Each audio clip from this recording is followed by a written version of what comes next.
سرکار سید الشہداء ماتمداران امام حسین خداوند عالم کا ارشاد گرامی قل ان کنتم تحبون اللہ فاتبعونی، اے رسول آپ ان سے کہہ دیجئے اگر یہ دعوی محبت کرتے ہیں فاتبعونی تو یہ آپ کی اتباع کریں، یعنی اگر ہمیں خداوند عالم سے محبت کا دعویٰ ہے تو اس دعوے کی دلیل ہمیں یہ دینی ہے کہ ہم رسول سے محبت کریں۔ یہ قرآن مجید میں خداوند عالم نے اپنے حبیب کے ذریعے سے ہم تک پیغام پہنچایا۔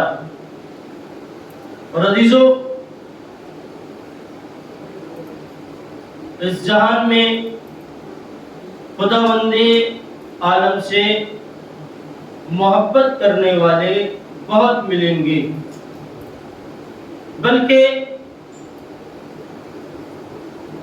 فرقہ مسلم میں اگر دیکھا جائے جتنے بھی فرقے ہیں،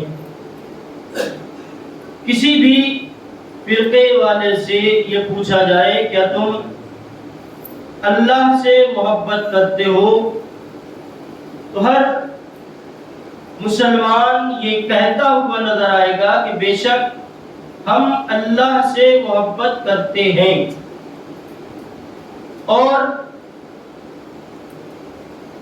فقط وہ شخص نہیں کہ جو نماز پڑھتا ہے، جو روزے رکھتا ہے، جو حج کو انجام دے رہا ہے، نہیں، بلکہ مسلمان میں کوئی بھی ہو اگر نماز پڑھ رہا ہے تو وہ بھی یہ کہتا ہوا نظر آئے گا کہ ہاں ہم اللہ سے محبت کرتے ہیں۔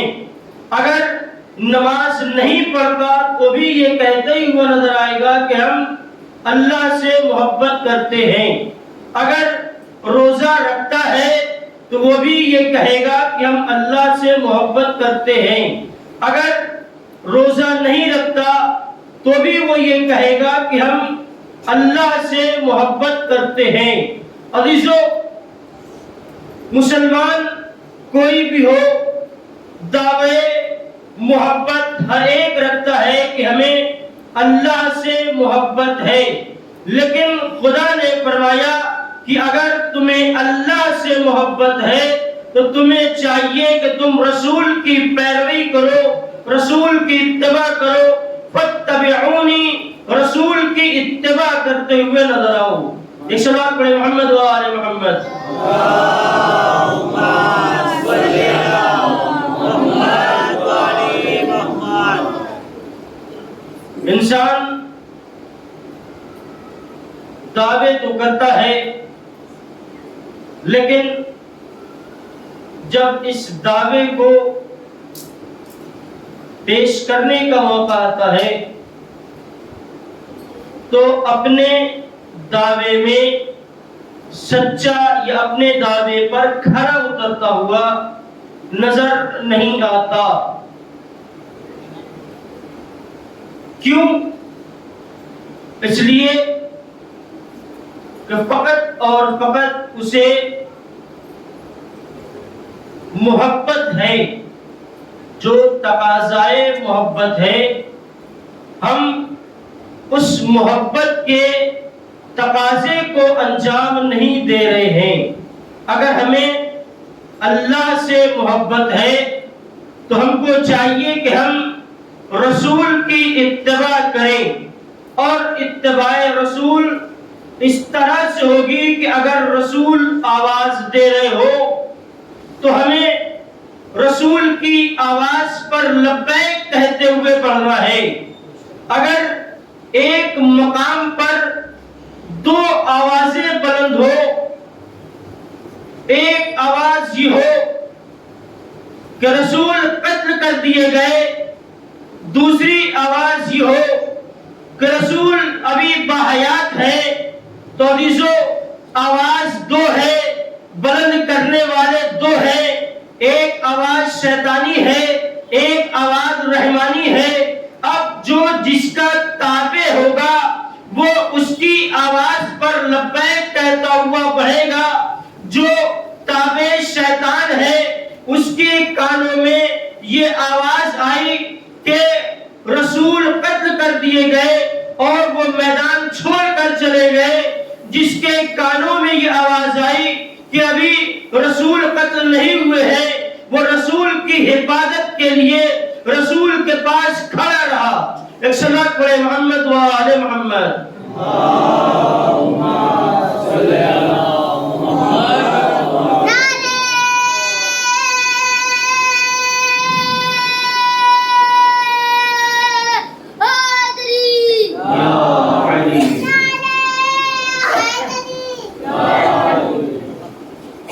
عزیزو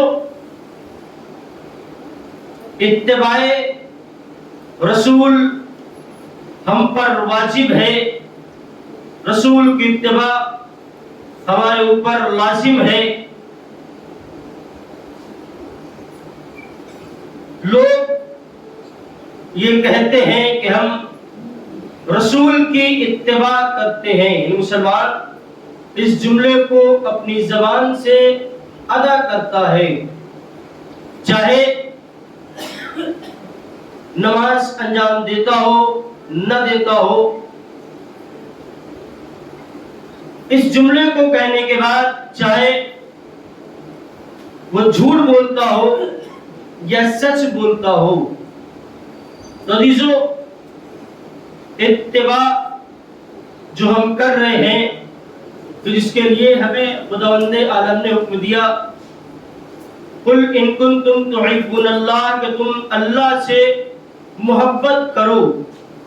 اب اگر ہم خداوند عالم سے محبت کریں گے تو اس محبت کا تقاضا یہ ہے کہ ہمیں خداوند عالم ہم سے بھی محبت کرے گا، اور اگر ہم دعوی محبت کرتے ہیں، اگر ہمیں خداوند عالم سے محبت ہے تو عزیزو ہم خدا سے محبت کر کے خدا کو کچھ نہیں دے سکتے، لیکن اگر خدا ہم سے محبت کرے یا خدا ہم سے دعوی محبت کرے تو خدا ہمیں اتنا عطا کر دے گا کہ ہم اسے سنبھالتے نہ سنبھال پائیں گے۔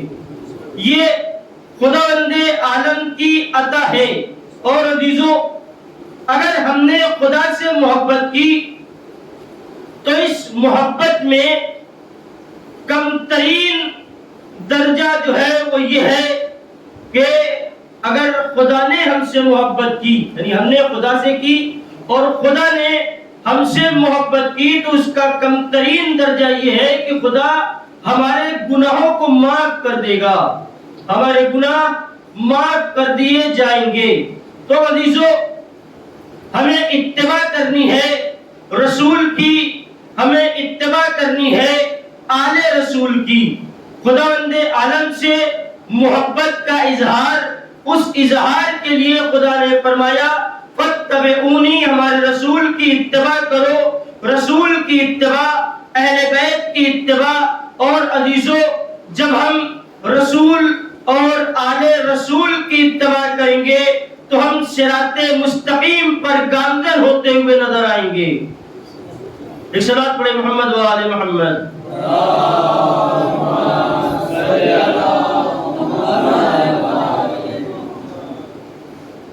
اگر خدا کسی سے محبت کرے تو اس کا عالم یہ ہوگا، جس سے خدا محبت کر رہا ہے وہ، یعنی ایک تو وہ شخص کی جو خود خدا سے محبت کر رہا ہے، خدا سے محبت کرنے والا، دعوی محبت رکھنے والا کہ ہم خدا سے محبت کرتے ہیں۔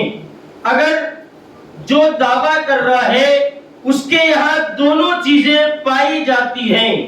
پہلی چیز کہ وہ جھوٹ بھی بولتا ہوگا, وہ سچ بھی بولتا ہوگا, لیکن اگر پکا محب ہے تو اگر وہ جھوٹ نہیں بھی بولتا ہے, صرف اور صرف وہ سچ کے اوپر گامزن ہے, فقط وہ سچ انجام دیتا ہے, صرف اور صرف وہ سچی سچ بولتا ہے, تو پھر بھی وہ کہ جو اللہ سے محبت کا دعویٰ کر رہا ہے وہ صرف اور صرف سچ بولے گا, لیکن اس کی زبان میں اتنی تاثیر نہیں ہے کہ اگر وہ کچھ بول دے تو وہ سچ ہو جائے. لیکن عزیزو, اس کے برعکس اگر دیکھیں, خدا جس سے محبت کر رہا ہوتا ہے اس کا عالم یہ ہوتا ہے کہ اگر وہ کچھ کہہ دے تو وہ سچ ہوتا ہوا نظر آتا ہے. واقعہ ہمارے سامنے موجود ہے کہ جب روز عید امام حسنین جناب سیدہ کے پاس آئے اور کہا, اماں جان, مدینے کی گلیوں میں بچے اپنے ہاتھوں میں لباس عید لے کر چلے جا رہے ہیں, اماں کیا ہمارے لیے کوئی لباس نہیں؟ تو کوئی بھی تاریخ یہ نہیں کہتی کہ جناب سیدہ نے کسی کے یہاں بھی کوئی لباس سینے کے لیے دیا ہو, لیکن ادھر صدیقہ طاہرہ کی زبان سے جملہ نکلا, بیٹا تمہارے لباس درزی کے یہاں ہے. ادھر خداوند عالم نے رضوان جنت کو در سیدہ پر یہ کہہ کر بھیجا کہ دیکھو در سیدہ پر جاؤ اور جانے کے بعد اپنے کو رضوان نہ کہنا, اس لیے کہ ہماری کنیز نے خیاط کی بات کہی ہے, درزی کے لیے کہا ہے. لہذا تاریخ کہتی ہے کہ ادھر رضوان جنت در سیدہ پر آیا اور آنے کے بعد کہتا ہے, انا خیاط الحسنین, ہم حسنین کے درزی بن کر آئے ہیں. ایک صلوات پڑھے محمد و آل محمد.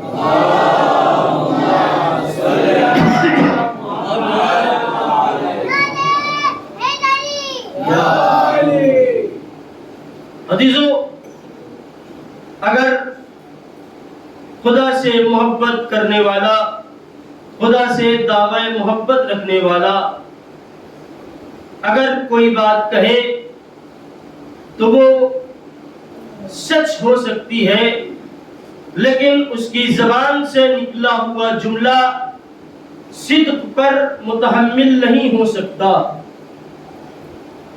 دوسرے مقام پر اگر خدا سے دعوی محبت کرنے والا حق کے متعلق گفتگو کرتا ہوا نظر آئے, ایک صلوات پڑھیں محمد و آل محمد.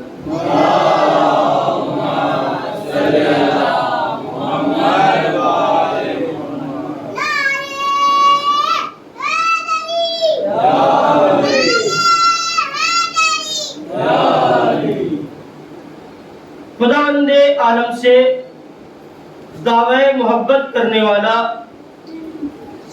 حق کے راستے پر چلتا ہوا تو نظر آئے گا, راہ مستقیم پر گامزن نظر آئے گا, لیکن عزیزو جو خدا سے دعوی محبت کر رہا ہے وہ حق کے راستے پر چلتا نظر آئے گا, اور جس سے خدا دعوی محبت کرے, جس سے خدا محبت کر رہا ہو, وہ اس کا عالم یہ ہوگا کہ وہ جدھر جدھر جاتا ہوا نظر آئے حق ادھر ادھر جاتا ہوا نظر آئے گا. اس لیے کہ رسول نے ارشاد فرمایا مولائے کائنات کے لیے, اللہم ادر الحق حیث دار علی, کی بارے لہا حق کو ادھر ادھر موڑ جدھر جدھر علی مڑے. عزیزو یہاں پر یہ نہیں ہے کہ علی کو ادھر ادھر موڑ جدھر جدھر حق مڑے. لہذا یہ بات واضح ہو گئی کہ اگر خدا وند عالم کسی سے محبت کرتا ہوا نظر آ رہا ہے تو اس کا عالم یہ ہے کہ وہ جدھر جدھر جاتا ہوا نظر آئے گا حق ادھر ادھر مڑتا ہوا نظر آئے گا. فقط مولائے کائنات ہی نہیں بلکہ تمام انبیاء کرام اس صفات کے حامل ہیں عزیزو جناب صدیقہ طاہرہ بھی اس صفات کی حاملہ نظر آتی ہے. اس لیے اسی وجہ سے یہ بات آپ کے ساتھ گوش گزار کر دوں کہ اگر کسی کتاب میں جناب زہرا کے حق پر نہ ہونے کے لیے مل رہا ہو کہ جناب زہرا حق پر تھیں یا نہیں تھیں، کہ جب آپ اپنا حق لینے کے لیے گئیں اس وقت کے لیے کہ اگر زہرا حق پر تھیں یا نہیں تھی، تو عزیزو ہمیں اس چیز کو مد نظر رکھنا ہے کہ جناب زہرا اس ذات کا نام ہے کہ حق جس کے پیچھے چل رہا ہے، جو حق کے آگے چل رہی ہے. اور خود رسول نے زہرا کے لیے فرمایا کہ جناب زہرا اس ذات والا صفات کا نام ہے کہ جس کے ہر قدم پر خداوند عالم کی رضا شامل حال ہوا کرتی ہے. صلوات پڑھے محمد و آل محمد.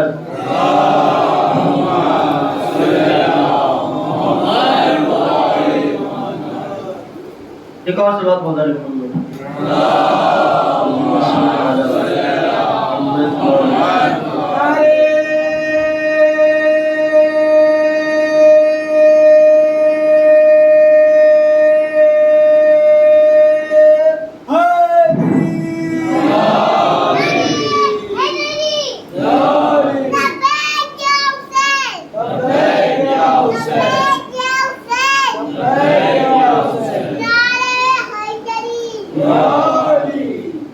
عزیزو اہل بیت اس ذات گرامی کا نام ہے کہ جسے خداوند عالم نے قرآن مجید میں ایک لفظ وسط کے ذریعے سے پہچانوایا. وسط کہتے ہیں درمیانی کو، ایک شے اوپر ہے، ایک اس کے نیچے، ایک اس کے نیچے، جو چیز بیچ میں ہو اسے وسط کہا جاتا ہے. یہ مخلوق جسے خداوند عالم نے وسطی مخلوق قرار دیا، اس لیے کہ محمد اور آل محمد وہ ذات ہیں کہ جس کو خداوند عالم نے اپنے نور سے خلق فرمایا. یہ محمد آل محمد نوری مخلوق کہی جاتی ہے اور ہم خاکی مخلوق ہیں. خدا بھی نوری مخلوق ہے اور اس نے اپنے نور سے محمد اور آل محمد کو خلق کیا، تو یہ بھی نوری مخلوق ہوئی. اور ہمیں خداوند عالم نے مٹی سے پیدا کیا، لہذا ہم خاکی مخلوق شمار کیے جاتے ہیں. اور عزیزو امت وسط جو محمد اور محمد کو کہا گیا وہ اس لیے کہا گیا کہ یہ درمیان کی ایک کڑی ہے، یعنی خدا کے درمیان اور بندوں کے درمیان بیچ کی ایک کڑی ہے کہ جو یہاں سے وہاں تک بندے کو خدا سے ملا رہی ہے. اس لیے کہ ہم اتنے پاورفل نہیں ہیں کہ ہم وہاں تک جا سکیں. خداوند عالم واجب الوجود ہے، لیکن واجب الوجود ہونے کے بعد وہ ہم تک نہیں آ سکتا، اس لیے کہ خداوند عالم جسم و جسمانیات سے خالی ہے. اگر ہم خدا کے جسم کے قائل ہو جائیں تو ہم کافر ہو جائیں گے. لہذا خداوند عالم جسم و جسمانیات سے بری ہے. نہ ہم خدا تک جا سکتے ہیں، نہ خدا ہم تک آ سکتا ہے. اور یہ امت وسط جسے خدا نے محمد و آل محمد کے ذریعے سے امت وسط جو ہمارے سامنے رکھا، یہ وہ ذات ہے جو یہاں سے لیتی ہے ہمارے اعتبار سے اور خدا تک پہنچاتی ہے اس کے اعتبار سے. ایک مثال کے ذریعے سے اس بات کو واضح کیا جائے کہ یہاں جو لائٹیں روشن ہیں اگر اس لائٹ کے تار کو ہم ڈائریکٹ لے جا کر ٹرانسفارمر سے لگا دیں تو کیا عالم ہوگا؟ عالم یہ ہوگا کہ اگر وہاں سے ڈائریکٹ ہم نے ٹرانسفارمر سے تار کو لگایا تو سب کچھ سارا جل جائے گا، سب ختم ہو جائے گا۔ اور عزیزو، ضرورت یہ پڑی کہ بیچ میں کوئی ایک ایسی چیز ہو کہ جو ٹرانسفارمر سے پوری لائٹ وہاں سے لے رہی ہو، اس کے اعتبار سے، اور یہاں پر لا کر دے رہی ہو یہاں کے اعتبار سے۔ لہذا خداوند عالم نے درمیان میں امت وسط محمد کو اسی لیے بنایا کہ اگر ہم وہاں جائیں تو قوم جناب موسیٰ کی طریقے سے جل کر راکھ ہو جائیں گے۔ لہذا خدا نے درمیان میں ایک ایسا رابطہ رکھا کہ جو یہاں کے اعتبار سے بھی ہو، وہاں کے اعتبار سے بھی ہو۔ یہی وجہ ہے کہ جب لوگوں نے رسول کو دیکھا، رسول کے ساتھ اہل بیت کو دیکھا، تو انہوں نے یہ کہا کہ یہ ہم جیسے ہی بشر ہیں۔ اور عزیزو، یہ جو جملہ ہم جیسے بشر، تو اس کے لیے جب معلوم کیا تو کیوں آپ نے ایسا کہا، تو جواب یہ ملا، اس لیے کہ یہ ہماری طرح سے اٹھتے ہیں، ہماری طرح سے بیٹھتے ہیں، ہماری طرح سے کھاتے ہیں، ہماری طرح سے پیتے ہیں، سارے کام ہماری طرح انجام دیتے ہیں، لہذا یہ بھی ہماری طرح ہے۔ تو ہم کہیں گے کہ بے شک آپ رسول کا اٹھنا اور بیٹھنا دیکھیے، لیکن ساتھ ہی ساتھ اس پر بھی توجہ رکھیے کہ رسول نے کسے اپنی بدن سے اٹھایا اور رسول نے کسے بٹھایا۔ ایک صلوات پڑھیں محمد و آل محمد۔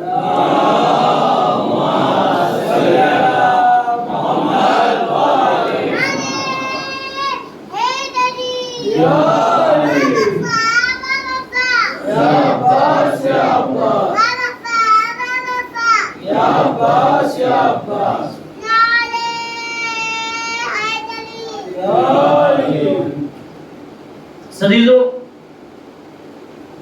ایک جگہ امت وسط کے ذریعے سے اہل بیت کو پہچانوایا گیا، اور دوسرے مقام پر اولی الامر کے ذریعے سے اہل بیت کا تعارف کرایا گیا۔ اولی الامر یعنی جس کا اختیار ہر شے کے اوپر ہو، اسے کہتے ہیں اولی الامر، یا یوں کہیں کہ اولی الامر یعنی جس کا اختیار موت و حیات کے اوپر ہو۔ اس لیے کہ جب رسول سے پوچھا گیا کہ یا رسول اللہ یہ بتائیے کہ روح کیا چیز ہے، تو اس کے لیے قرآن نے ارشاد فرمایا کہ قل الروح من امر ربی، اے رسول آپ کہہ دیجئے کہ روح ایک امر پروردگار ہے، روح ایک امر پروردگار ہے، یعنی یہ اہل بیت کہ جنہیں اولی الامر کے ذریعے سے خدا نے پہچانوایا، یہ وہ ہستیاں ہیں کہ جن کا اختیار موت اور حیات کے اوپر ہے۔ بہت سارے قرآن مجید میں اور واقعات موجود ہیں تاریخ کے اندر۔ ایک واقعہ مولا کائنات جناب قمر کے ساتھ ایک قبرستان سے گزر رہے تھے۔ جناب قمر نے دیکھا کہ ایک قبر ہے کہ جو بہت ہی زیادہ بوسیدہ ہے، کھنڈر ہو رہی ہے۔ جناب سلمان نے کہا کہ یا علی، میں نے سنا ہے کہ روز قیامت ایک ایک قبر سے کئی کئی مردے اٹھائے جائیں گے، تو کیا اس سے بھی اسی طرح سے مردے اٹھائے جائیں گے؟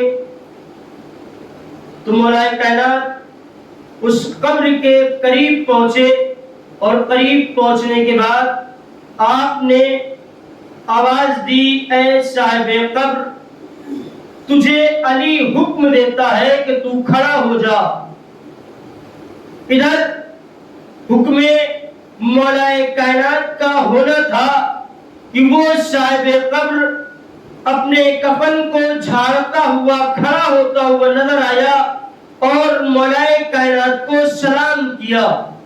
عزیزو جب کچھ اور آگے بڑھے جناب پیغمبر تو آپ نے دیکھا کہ ایک اور قبر ہے کہ جو اس پہلی والے قبر سے بھی زیادہ بوسیدہ نظر آ رہی ہے. تو جناب پیغمبر نے پھر وہی جملہ ارشاد فرمایا یا علی کیا اس قبر میں بھی اسی طریقے سے مردے برآمد ہوں گے؟ اب مولا کائنات قمر سے مخاطب ہوئے اور کہتے ہیں قمر پانی لے کر آؤ. جناب قمر پانی لائے. مولا کائنات نے وضو کیا اور وضو کرنے کے بعد 2 رکعت نماز انجام دی اور دعا کی کہ بار الہ اس مردے کے جسم میں حیات نو فرما. ادھر آپ نے نماز تمام کی اور ادھر وہ مردہ زندہ ہوتا ہوا نظر آیا, اپنی قبر سے برآمد ہوا. اب جناب قمر مولا کائنات کی طرف متوجہ ہوئے اور کہتے ہیں یا علی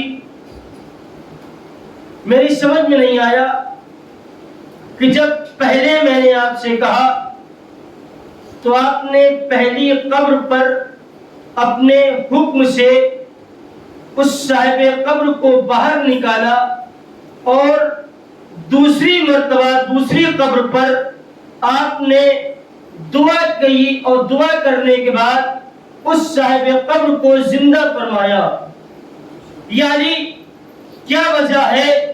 تو عزیزو مولا کائنات حلال مشکلات علی ابن ابی طالب علیہ السلام کی اصلاح والے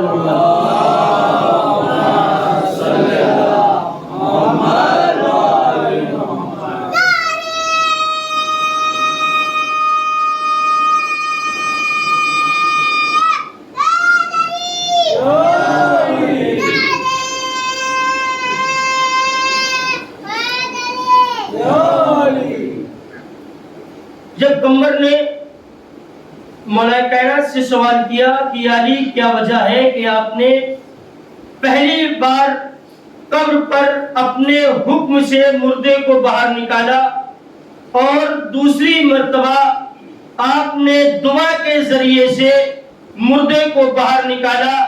تو عزیزو مولا نے فرمایا اے قمر وجہ یہ ہے کہ میں نے پہلی مرتبہ اپنے حکم سے مردے کو باہر نکالا تاکہ دنیا یہ سمجھ لے کہ علی کے اختیار میں موت و حیات بھی موجود ہے.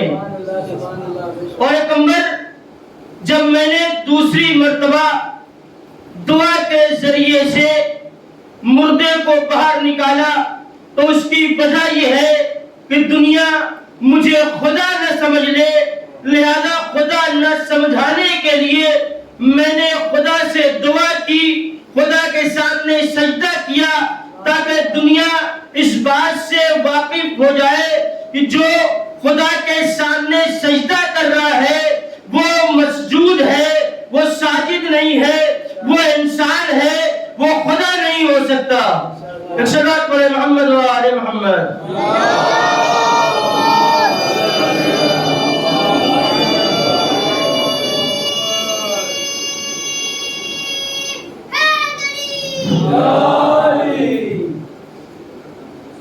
عزیزو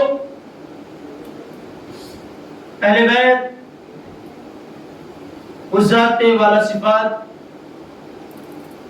جن کے اختیار میں سب کچھ موجود ہے, لیکن جب امتحان کا مرحلہ ہو تو اس وقت اپنے اختیارات کو نہیں دکھایا کرتے۔ امام حسین اگر چاہتے تو میدان کربل کو ایک لمحے میں فتح کر سکتے تھے، فقط جناب عباس ہی کافی تھے۔ لیکن منزل امتحان کی تھی، لہذا اپنے اختیار کا سہارا نہیں لیا۔ بہت سے افراد، چاہے وہ انسانوں میں سے ہو، حیوانوں میں سے ہو، اجنہ میں سے ہو یا فرشتوں میں سے ہو، ہر ایک نصرت امام کے لیے گیا، لیکن امام حسین نے اسے اجازت نہیں دی۔ کیوں؟ اس لیے کہ یہ میرا امتحان ہے، اس لیے امتحان کی منزل میں ہم ہیں، امتحان ہم دے رہے ہیں۔ اگر تم آؤ گے تو کل کو تاریخ نویس یہ لکھے گا کہ حسین نے ایسے کو اپنی مدد کے لیے بلایا کہ جسے خود ہم دیکھ بھی نہ سکے، جنات وغیرہ۔ عزیزو، ختم کی میں نے مجلس، چند جملے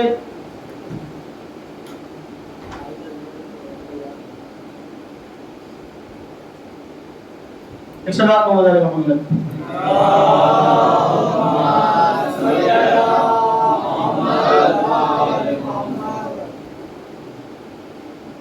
حضرت مولا متقیان اس ذات کا نام ہے کہ جب بزم رسالت سجی ہوئی ہے اور اس بزم رسالت میں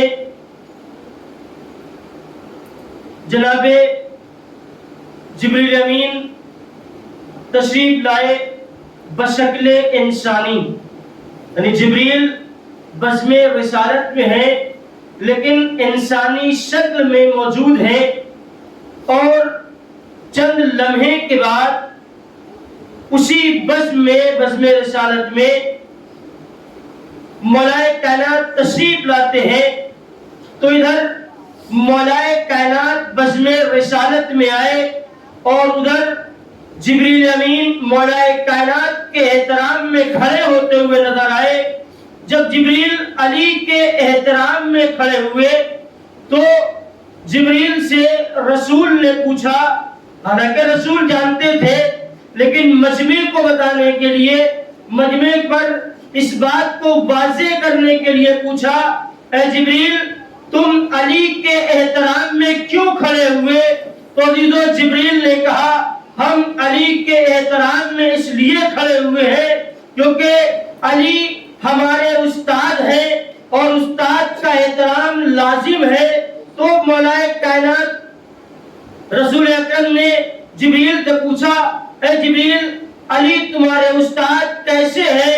تو جبریل کہتے ہیں کہ جب خداوند عالم نے مجھے خلق فرمایا اور میری خلقت کے بعد جب خدا نے مجھ سے سوال کیا، اے جبریل یہ بتاؤ کہ تم کون ہو، میں کون ہوں؟ تو میں نے کہا کہ تو ہے، میں ہوں، انتا وانا کہ تو ہے، میں ہوں۔ ابھی میں یہ جملہ بیان ہی کر رہا تھا، ابھی میں میں نہیں کر رہا تھا کہ اسی اثنا میں خداوند عالم نے اس چیز کو ملاحظہ کیا کہ خداوند عالم نے ایک نوری مخلوق کو وہاں پر بھیجا، اور جب وہ نوری مخلوق میرے پاس حاضر ہوئی تو اس نے مجھ سے کہا، اے جبریل کیوں نہیں کہہ دیتے انتا رب الجلیل وانا عبد الجلیل کہ بارے رہا تو رب جلیل ہے اور میں تیرا عبد ذلیل ہوں۔ ایک صلوات پڑھے محمد و آل محمد۔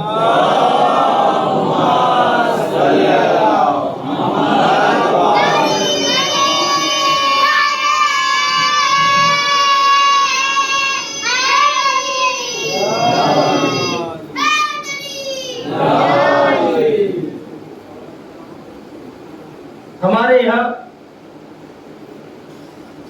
یہ دستور ہے کہ جب کوئی یتیم ہو جاتا ہے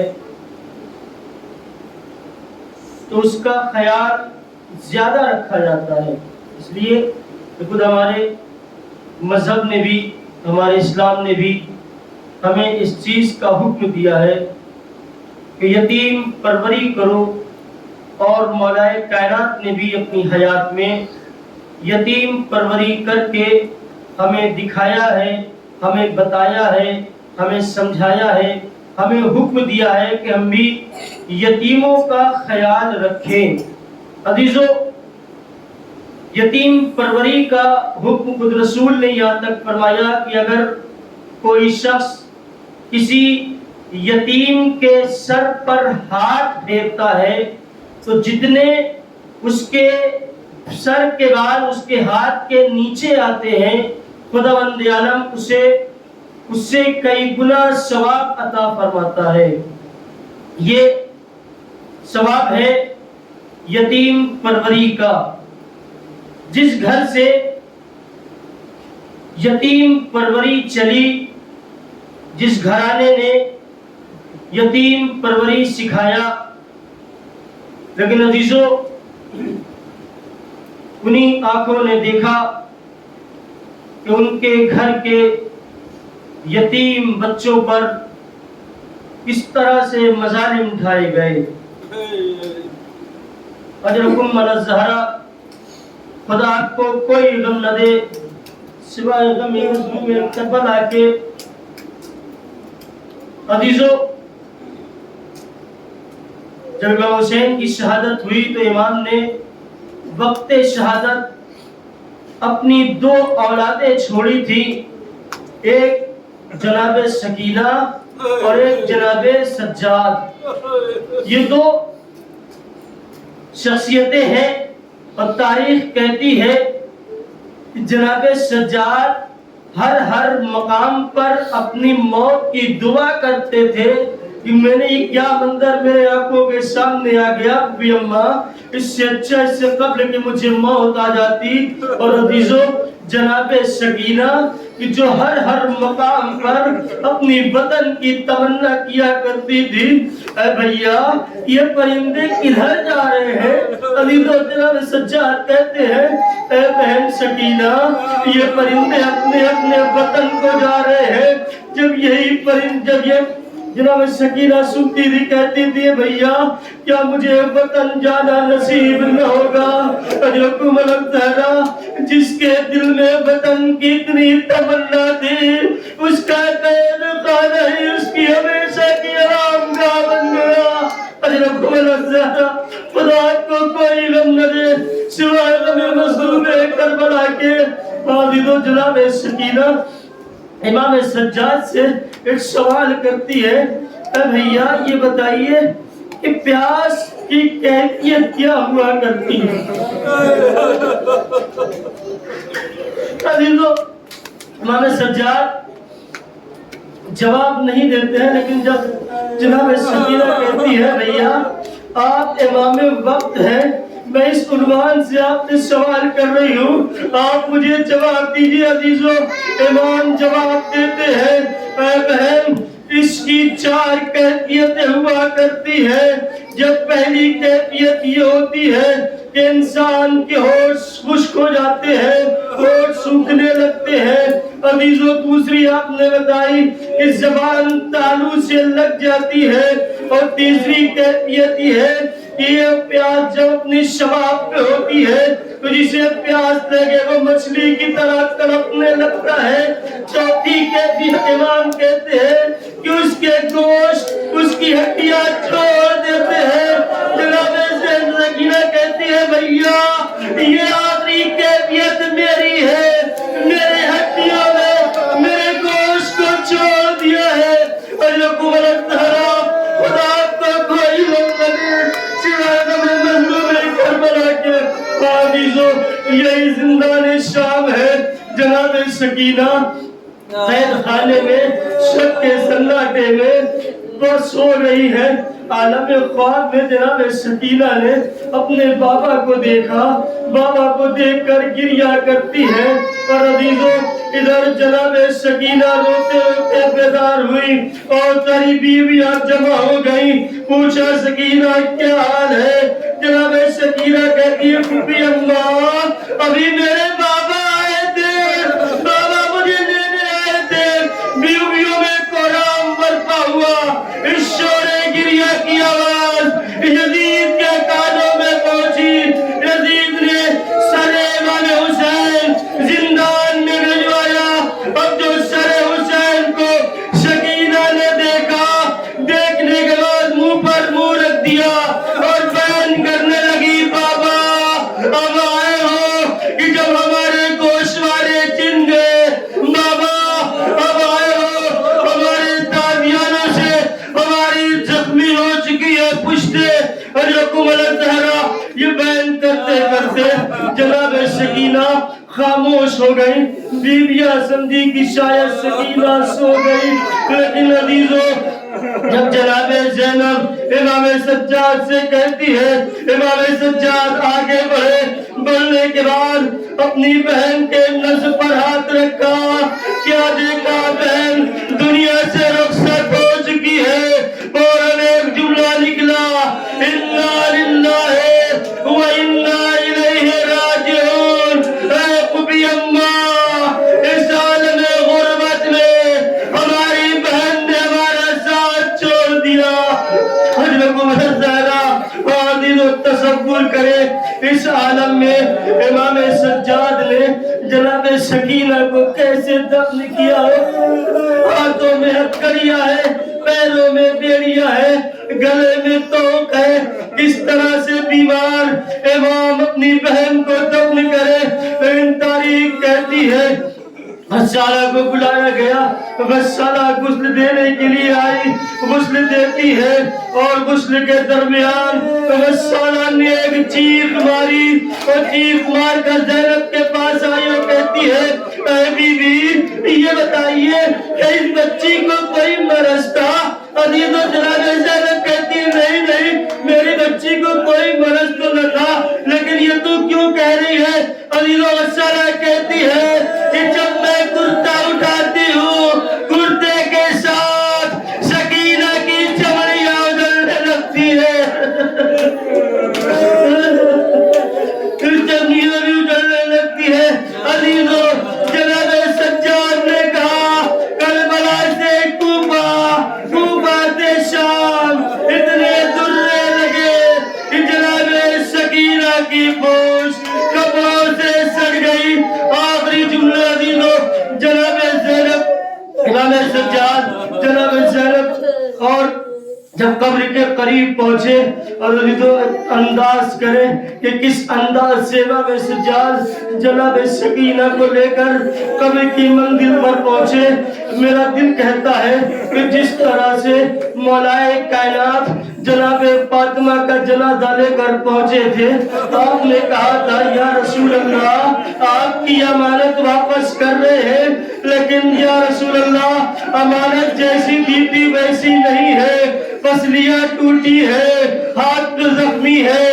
عجب نہیں کہ اسی طرح سے امام سجاد نے بھی جب قبر کے پاس پہنچے تو